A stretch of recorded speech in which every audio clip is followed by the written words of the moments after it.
매일 아침 영양 꼭 챙기세요.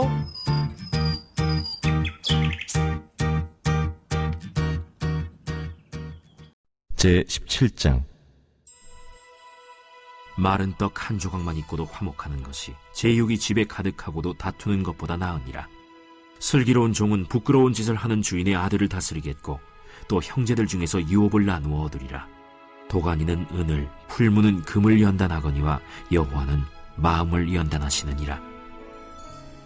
악을 행하는 자는 사악한 입술이 하는 말을 잘 듣고 거짓말을 하는 자는 악한 혀가 하는 말에 귀를 기울이느니라. 가난한 자를 조롱하는 자는 그를 지으신 주를 멸시하는 자요, 사람의 재앙을 기뻐하는 자는 형벌을 면하지 못할 자니라. 손자는 노인의 면류관이요 아비는 자식의 영환이라. 지나친 말을 하는 것도 미련한 자에게 합당하지 아니하거든 하물며 거짓말을 하는 것이 존귀한 자에게 합당하겠느냐? 뇌물은 그 임자가 보기에 보석 같은즉 그가 어디로 향하든지 형통하게 하느니라. 허물을 덮어주는 자는 사랑을 구하는 자요 그것을 거듭 말하는 자는 친한 벗을 이간하는 자니라.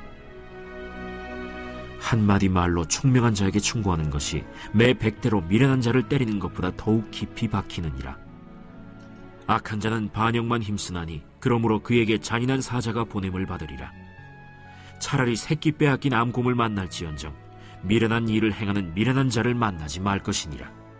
누구든지 악으로 선을 갚으면 악이 그 집을 떠나지 아니하리라. 다투는 시작은 둑에서 물이 새는 것 같은즉 싸움이 일어나기 전에 시비를 그칠 것이니라. 할렐루야. 6월이 시작하는 첫날 아침입니다. 오늘 하루도 주님 말씀 묵상하며 힘있게 승리하는 하루, 그리고 6월 한 달 되시기를 기도합니다. 오늘 함께 묵상하실 말씀은 잠언 17장 1절에서 14절 말씀입니다. 본문 말씀은 여러 가지 다양한 지혜의 말씀이 꿀단지 안에 담겨져 있는데요. 하나하나 달콤한 말씀들을 꺼내보도록 하겠습니다. 먼저 여러분은 오늘 말씀을 듣고 묵상하시면서 어떠한 말씀이 가장 달콤하다고 느끼셨습니까? 이는 말씀을 듣고 마음에 와닿는 말씀입니다. 전체가 될 수도 있고 한두 가지가 될 수도 있고 없을 수도 있습니다. 이것은 하나님께서 각자에게 주시는 생명의 씨앗입니다. 하나님의 말씀은 성경 안에 어느 말씀이든 그 자체가 살아있고 활력이 있기 때문에 반드시 땅이 필요합니다. 생명의 씨앗에 싹을 틔울 장소가 필요한 것입니다. 그러게 장소가 중요하겠죠. 아무리 싱싱한 씨앗이라도 싹이 떨어지는 장소가 방바닥이나 회사나 교실 바닥이나 식당 바닥이면 안 될 것입니다.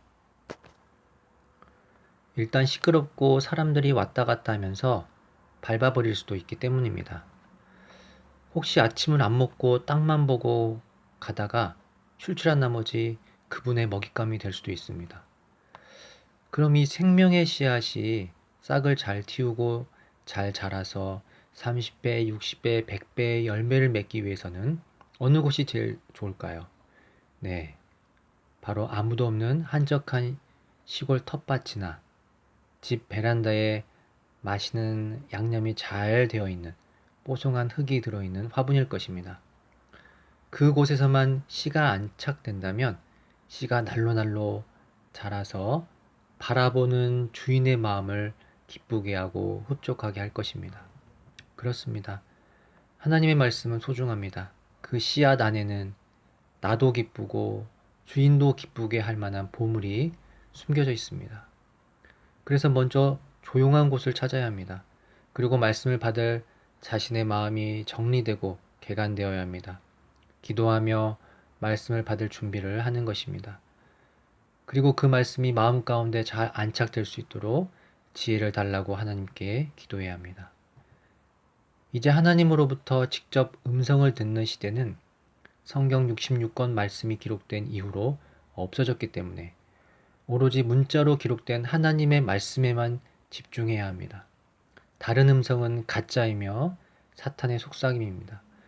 그러기에 하나님은 말씀 가운데 지혜를 주십니다. 하나님은 말씀을 통하여 힘을 주시고 역사를 일으켜 주십니다. 그 말씀은 하나님의 생명의 말씀이기 때문에 하나님이 어떤 분이신지 알려주십니다. 그리고 교훈을 주십니다. 때로는 훈계도 하십니다. 그리고 문제를 해결할 수 있는 지혜도 주십니다. 여러분 오늘 본문 잠언 17장 1절에서 14절 말씀을 읽고 들으시면서 마음에 와닿는 말씀은 무엇입니까? 혹시 없으셨다면 다시 여러분 읽으시기 바랍니다. 또 없으셨다면 다시 읽고 듣고 생각하시는 것입니다. 이것을 묵상이라고 합니다. 묵상은 읊조리는 것을 말합니다. 읊조리는 것은 반복해서 작은 소리로 읽어내는 것입니다. 그러면서 깊이 생각하게 되는 것입니다. 시편 119편 97절 말씀에 내가 주의 법을 어찌 그리 사랑하는지요. 내가 그것을 종일 작은 소리로 읊조리나이다. 묵상은 한 번에 끝나는 것이 아니라 하루 종일 하는 것입니다. 하루 종일 하나님의 말씀을 생각하고 붙잡고 기도하는 가운데 말씀의 진액이 계속해서 나오게 되는 것입니다.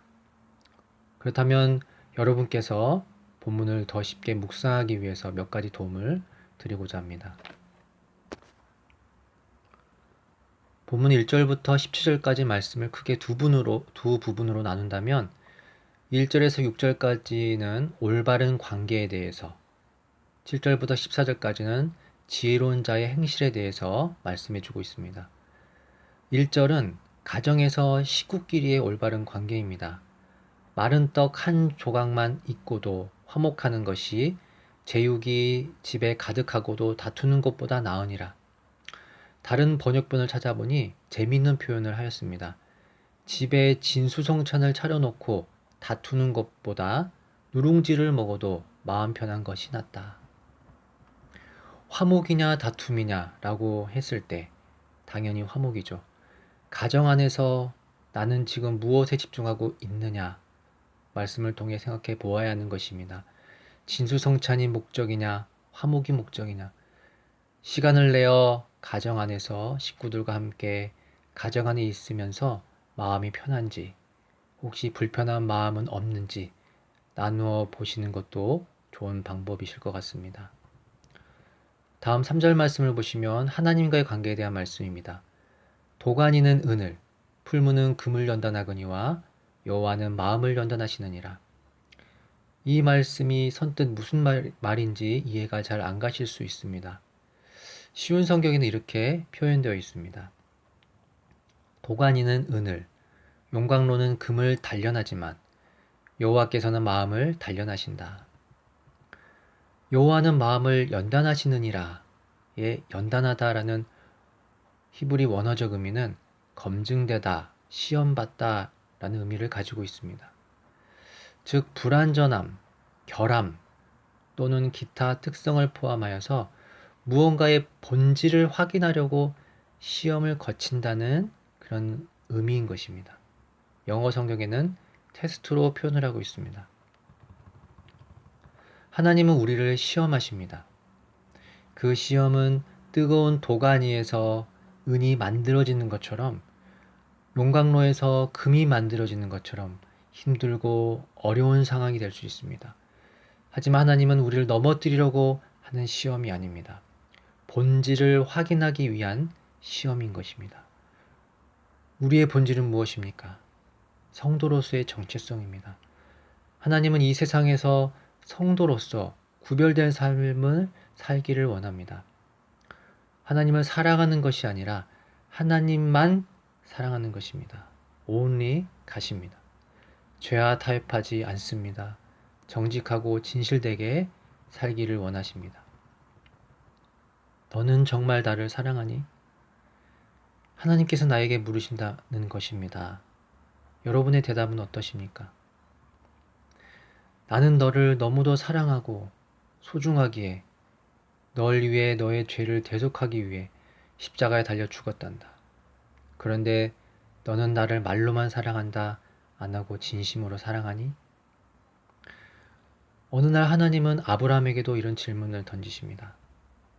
하나님은 100세 때 독자 이삭을 얻어 너무나 행복하고 기쁜 아브라함에게 어느 날 시험을 하십니다.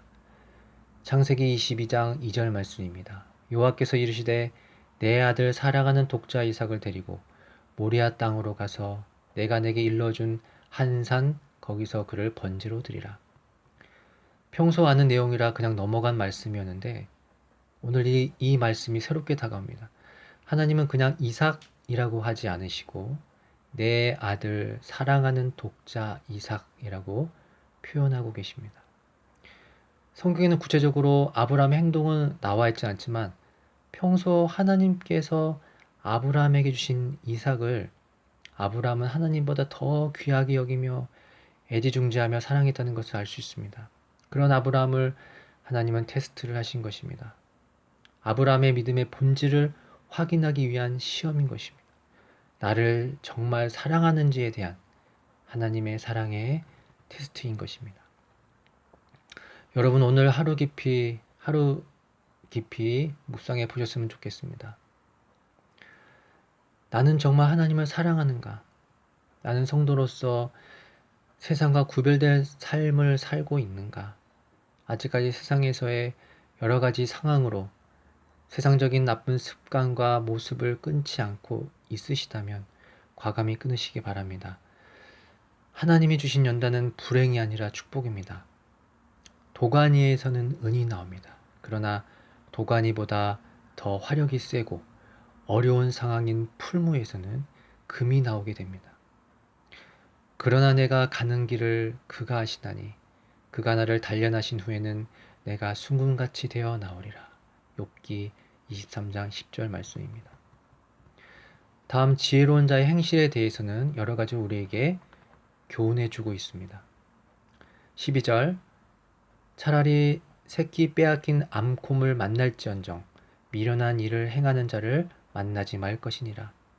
13절 누구든지 악으로 선을 갚으면 악이 그 집을 떠나지 아니하리라. 마지막 14절 말씀 다투는 시작은 두개에서 물이 새는 것 같은즉 싸움이 일어나기 전에 시비를 그칠 것이니라. 아멘. 귀한 하나님의 말씀을 소중하게 간직하시기 바랍니다. 길가에나 돌짝밭에 가시덤불에 살아있는 말씀을 두지 마시고 옥토밭에 심기워서 그 말씀이 삶의 힘이 되고 능력이 되고 풍성한 열매와 복이 되시기를 간절히 기도합니다. 아멘.